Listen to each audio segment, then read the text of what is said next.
ओम श्री गुरुवे नमः। प्रणाम भगवान। मैं अमृत का सागर, ब्रह्म विद्या का अद्भुत ग्रंथ, परम पूज्य ब्रह्मविद स्वामी निरंजन देव जी महाराज का। और भगवान आज का शीर्षक है इंद्र विरोचन, छांदोग्य उपनिषद। एक बार प्रजापति ने जीवों के कल्याण हेतु घोषणा की कि जो आत्मा पाप शून्य, जरा रहित, मृत्यु रहित, शोक रहित, क्षुधा पिपासा रहित, सत्य काम, सत्य संकल्प और सच्चिदानंद स्वरूप है, उसे खोजना चाहिए और उसको जानने की विशेष रूप से प्रबल इच्छा करनी चाहिए।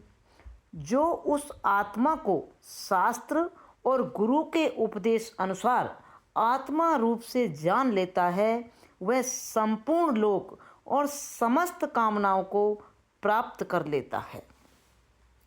उपरोक्त घोषणा को देवों के राजा इंद्र तथा असुरों के राजा विरोचन ने इस आत्मा को जानने की इच्छा से प्रजापति के आश्रम की ओर चल पड़े।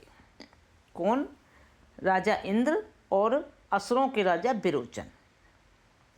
आत्मा को जानने के लिए इंद्र ने सोचा, गुरु के निकट हमें अपना द्वेष भाव छोड़कर जाना चाहिए, ताकि वे अधिकारी जान हमें गूढ़ आत्म तत्व समझा देंगे। इस इच्छा से वे दोनों विनम्र बन हाथ में समदा ले प्रजापति के निकट पहुँचे एवं आज्ञा पाकर वहाँ दोनों ने 32 वर्ष ब्रह्मचार्य वास किया। तब उनसे प्रजापति ने कहा, तुम यहाँ किस इच्छा से रहे हो? किस इच्छा से रह रहे हो या रहे हो? उन्होंने कहा, जो आत्मा पाप रहित, जरा रहित, क्षुधा पिपासा रहित, मृत्यु रहित, सत्य काम, सत्य संकल्प, सच्चिदानंद रूप है, उसका अन्वेषण करना चाहिए और उसे विशेष रूप से जानने की इच्छा मनुष्यों को करनी चाहिए, जिसके जान लेने से वह संपूर्ण लोक और समस्त भोगों को प्राप्त कर लेता है। इस प्रकार आपकी घोषणा को हम सुन आपके शरण में आए हैं। हे गुरुवर, आप यदि हमें अधिकारी जानते हैं तो दया करके आत्मा का उपदेश करने की कृपा करें। यह सुन 32 वर्ष बाद प्रजापति ने दोनों को पास बुलाया और कहा, यह जो पुरुष नेत्रों के पीछे बैठ सब देख रहा है, यह आत्मा है, यह अमृत है, यह अभय है, यह ब्रह्म है।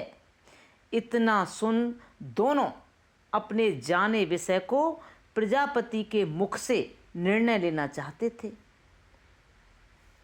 इसलिए पूछा, भगवान, यह जो जल में सब और प्रतीत होता है, जल में सब और प्रतीत होता है, जो दर्पण में दिखाई देता है, उनमें आत्मा कौन सा है? जल में और दर्पण में। इस पर प्रजापति ने कहा, मैंने जिस नेत्र अंतर्गत पुरुष का वर्णन किया है, वही इन सब दृश्यों का प्रकाशक है। यह प्रतीत होता है। अब अष्टम अध्याय अष्टम खंड में बता रहे हैं भगवान, इंद्र को मनन करने का महान लाभ तथा विरोचन को उसके अविवेक के कारण हानि। प्रजापति ने इंद्र तथा विरोचन से कहा कि जलपूर्ण सकोरे में अपने आत्मा को देखकर तुम आत्मा के विषय में बताओ, वह क्या है, और जो न जान सको तो मुझे बतलाओ। दोनों ने जल से भरे मिट्टी के सकोरे में अपने को देखा। प्रजापति ने उन दोनों से पूछा, तुम क्या देखते हो? उन्होंने कहा, भगवान, हम दोनों अपने नख से सिख तक इस समस्त शरीर के प्रतिबिंब रूप आत्मा को ज्यों का त्यों देखते हैं। उन दोनों से प्रजापति ने कहा, तुम दोनों अच्छे तरह अलंकृत होकर, सुंदर वस्त्र पहनकर और परिष्कृत होकर जल से भरे हुए बर्तन में देखो। तब उन दोनों ने ऐसा ही किया और परिष्कृत हो जल के सकोरे में देखा। उनसे प्रजापति ने फिर पूछा, तुम दोनों क्या देखते हो? उन दोनों ने कहा, भगवान, जिस प्रकार हम दोनों उत्तम प्रकार से अलंकृत, सुंदर वस्त्र धारण किए परिष्कृत, सुंदर वस्त्रधारी एवं अलंकृत हैं, उसी प्रकार हे भगवान, ये हम दोनों का छाया आत्मा भी उत्तम प्रकार से परिष्कृत, सुंदर वस्त्रधारी एवं अलंकृत है। तब प्रजापति ने कहा, यह आत्मा है, यह अमृत और अभय है और यही ब्रह्म है। तब इंद्र तथा विरोचन 32 वर्ष बाद यह जागृत अवस्था वाले जीव को ही ब्रह्म जान शांत चित्त से दोनों गुरु को प्रणाम कर अपने अपने लोक की ओर चल पड़े। प्रजापति ने उन्हें दूर जाते देखकर कहा, ये दोनों मूर्ख आत्मा को बिना जाने ही यहाँ से जा रहे हैं एवं इनकी बात को, अर्थात देही आत्मा है, इसको देवता या असुर जो भी जानेंगे उसी का पतन होगा।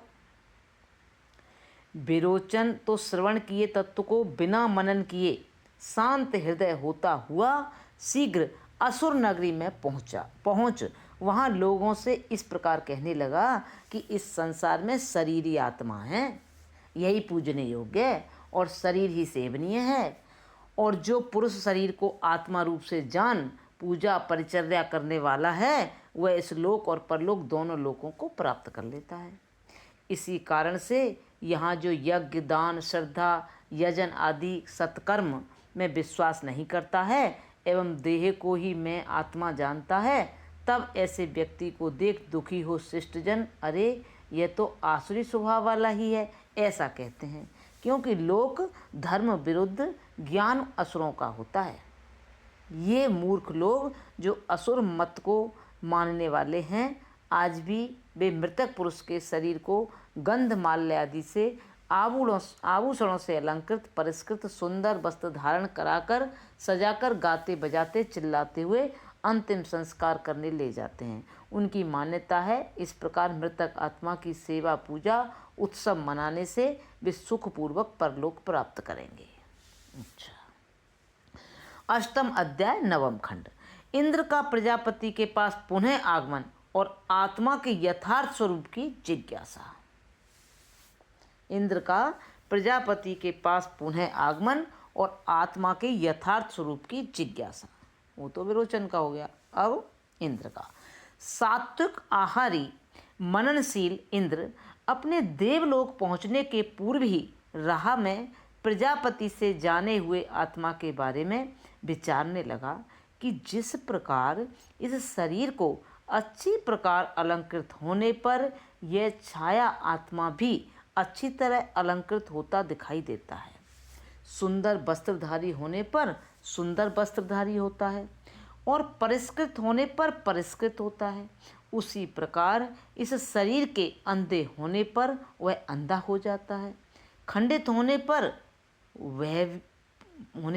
वह भी खंडित हो जाता है तथा इस शरीर का नाश होने पर छाया आत्मा भी नष्ट हो जाता है।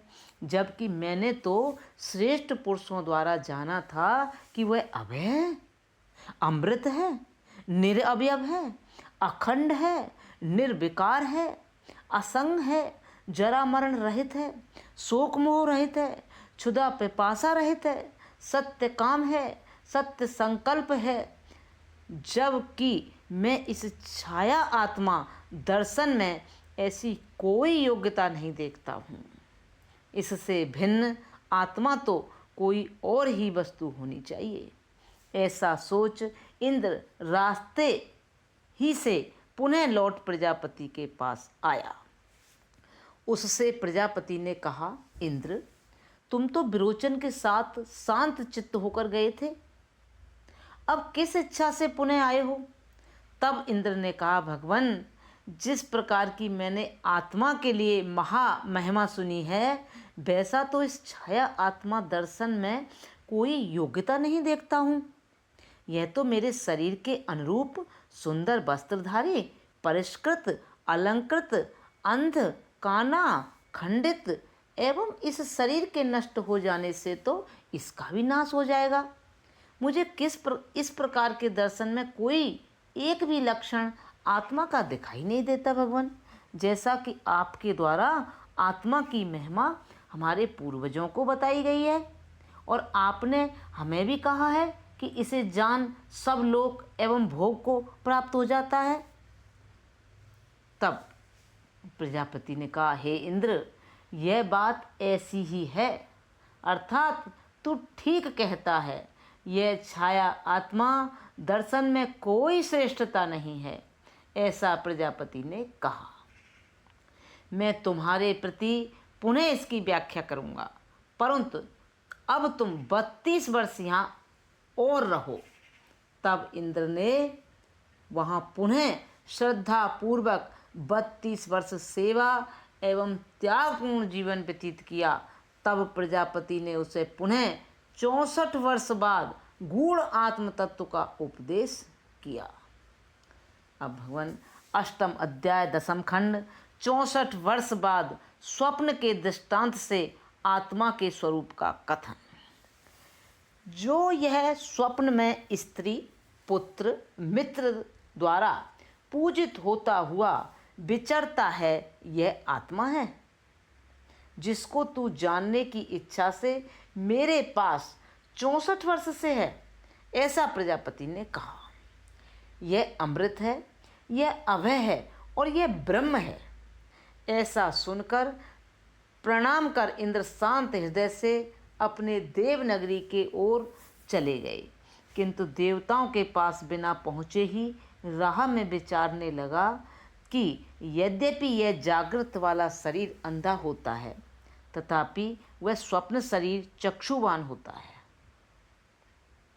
और यदि यह काना होता है तो भी वह स्वप्न आत्मा काना नहीं होता है। इस प्रकार यह स्वप्न आत्मा जागृत के दोषों से दूषित नहीं होता। यह स्वप्न आत्मा जागृत देह के घायल होने से घायल भी नहीं होता है और न इसकी रुग्णता से रुग्ण होता है, किंतु इसे मानो कोई मारता हो, कोई डराता हो, काटता हो, तांडित करता हो, यह मानो अप्रिय का अनुभव करता हो, यह मानो रो रहा हो, ऐसा हो जाता है। अतः इस प्रकार के आत्मदर्शन में मैं कोई फल नहीं देखता हूँ। इंद्र रास्ते से ही इन बातों का मनन करते हुए प्रजापति के आश्रम में लौट आए। प्रजापति ने इंद्र को आते देख कहा, तुम तो शांत चित्त होकर गए थे, अब किस इच्छा से पुनः इधर आए हो?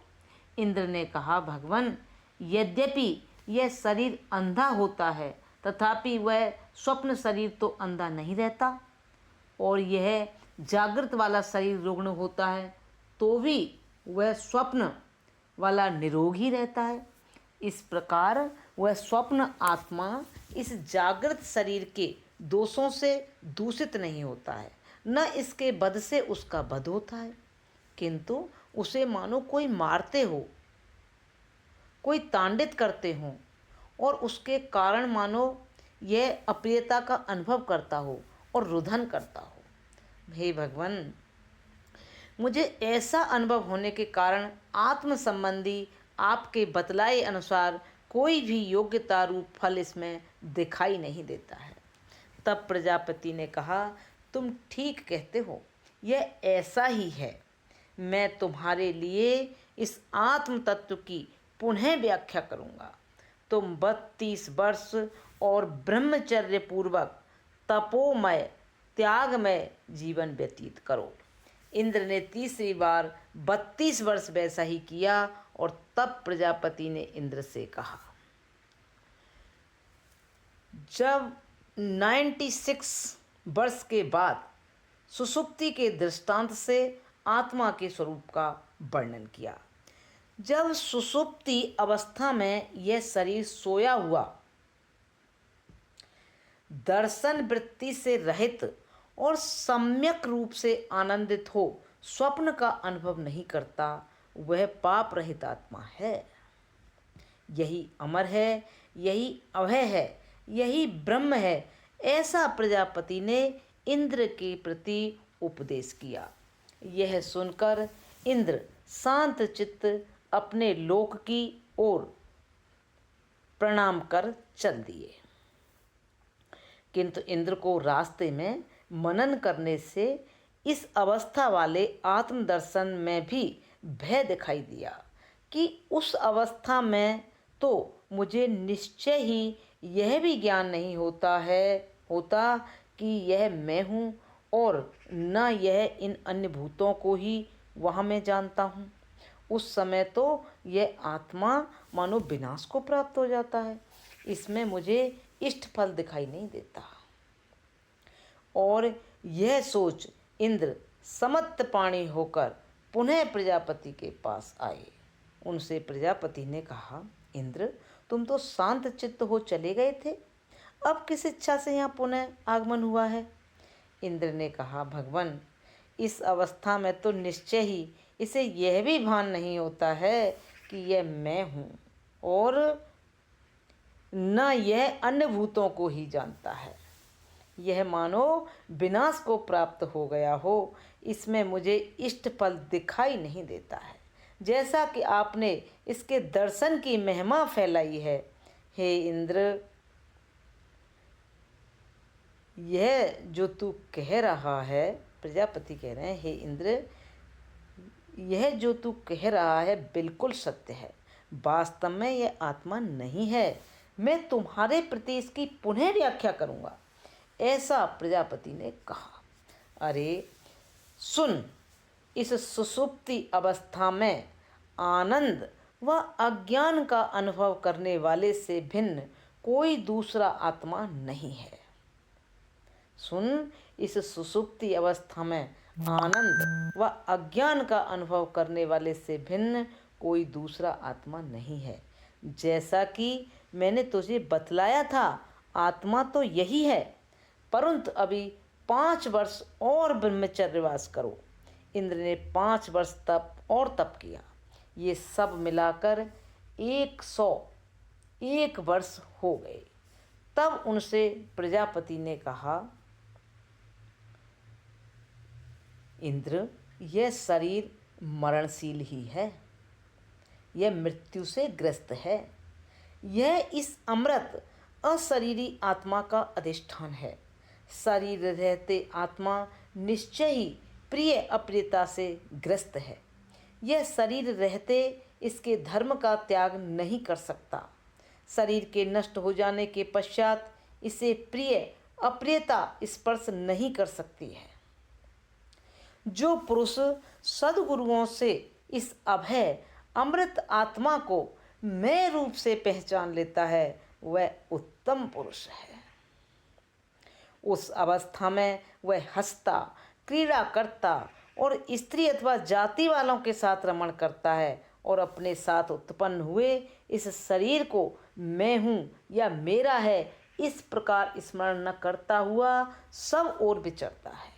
जिस प्रकार घोड़ा या बैल गाड़ी में जुता रहता है, उसी प्रकार यह प्राण इस शरीर में जुता रहता है, जिससे यह चक्षु द्वारा उपलक्षित आकाश अनुगत है। वह चाक्षुष पुरुष है, उसके रूप देखने के लिए नेतेंद्रिय है। जो ऐसा अनुभव करता है कि मैं इसे सूंघूं वह आत्मा है, उसके गंध ग्रहण के लिए नासिका है। जो ऐसा समझता है कि मैं यह शब्द बोलूं वही आत्मा है, उसके शब्दोच्चार के लिए वाक इंद्रिय है। जो ऐसा जानता है कि मैं श्रवण करूं वह आत्मा है, उसके श्रवण करने के लिए श्रोतेंद्रिय है। और जो यह जानता है कि मैं मनन करूं वह आत्मा है, मन उसका दिव्य ज्ञान नेत्र है। यह आत्मा इस दिव्य चक्षु द्वारा भोगों को देखता हुआ रमण करता है। जो ये भोग इस ब्रह्मलोक में हैं उन्हें यह देखता हुआ रमण करता है। इस आत्मा की देवगण उपासना करते हैं, इसी से उन्हें संपूर्ण लोक और भोग प्राप्त हैं। जो इस आत्मा को आज भी आचार्य के उपदेश द्वारा सोहम रूप जानकर साक्षात मैं रूप से अनुभव करता है, वह संपूर्ण लोक और भोगों की प्राप्ति कर लेता है। उसके पराभव करने में कोई देव या भूत आदि समर्थ भी नहीं होते हैं, क्योंकि वह इन सब की आत्मा ही हो जाता है। फिर कोई भी अपनी ही आत्मा को कैसे कष्ट दे सकता है। किंतु इस ज्ञान को सुनने में देवता भी बाधा पहुंचाते हैं, क्योंकि इस आत्मज्ञानोदय के बाद देवताओं के प्रति होम यज्ञ आदि करने की श्रद्धा नहीं होती है। प्रणाम भगवान। अब यहाँ से आगे कर लेंगे। ओम शांति शांति शांति।